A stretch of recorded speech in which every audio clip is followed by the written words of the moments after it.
Hi everyone, welcome to GRE Fridays. I'm Ryna, this is Millie, and today we're going to be talking about one of the types of questions you can expect to see on the verbal side of the GRE. This question type is called text completion, and I am going to show you some tips and tricks for how to tackle text completion questions on the GRE. If you want to follow along, I'm going to be using this book, page 61, problem number 1. You can think of these as essentially fill in the blank. Text completion questions can have 1, 2, or 3 blanks that you need to fill in. When there are multiple blanks, you have to choose the correct word for all of the blanks in order to get that point on the test. This example has just 1 blank. Our strategy for dealing with this question is to pay attention to clue words in the question that can help us choose the correct answer. The media once portrayed the governor as anything but ineffective. The first clause, anything but ineffective, is our first important clue. Next, we see that it says, they now, however, make her out to be the epitome of blank. When we see however, this is shifting what came before, anything but ineffective, meaning very effective, to the reverse of that. So we can expect that what goes in the blank is going to be the opposite of what came before.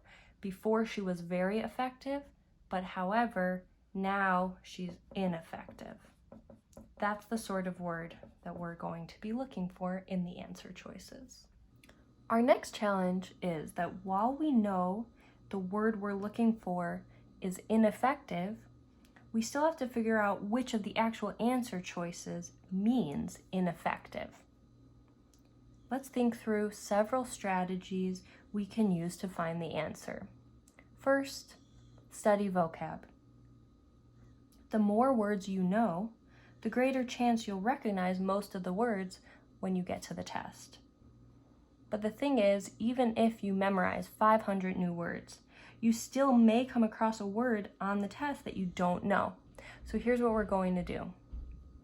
Think of the type of word you're looking for.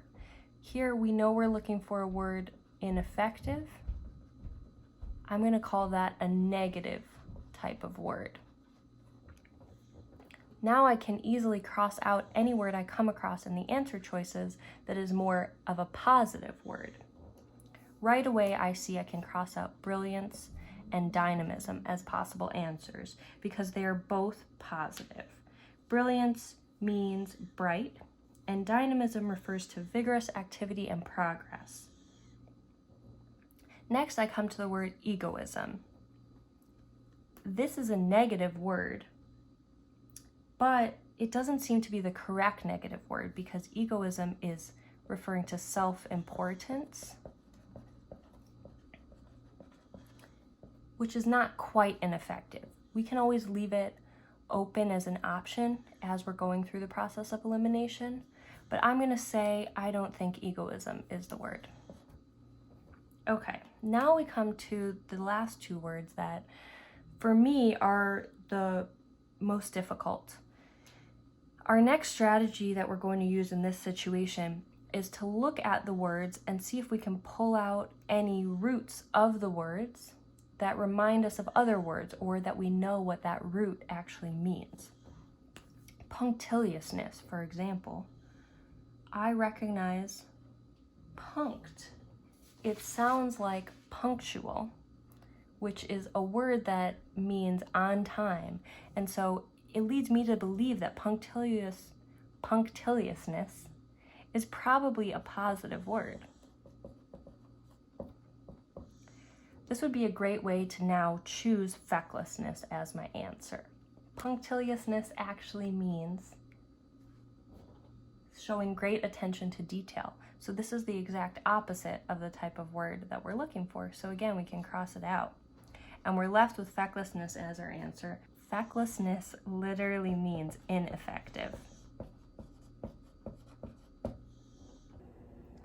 Thanks for watching this episode of GRE Fridays. Every Friday, I post a video dealing with some issue of the GRE. If there's a specific question you want me to cover, let me know and we'll tackle it together. Thanks.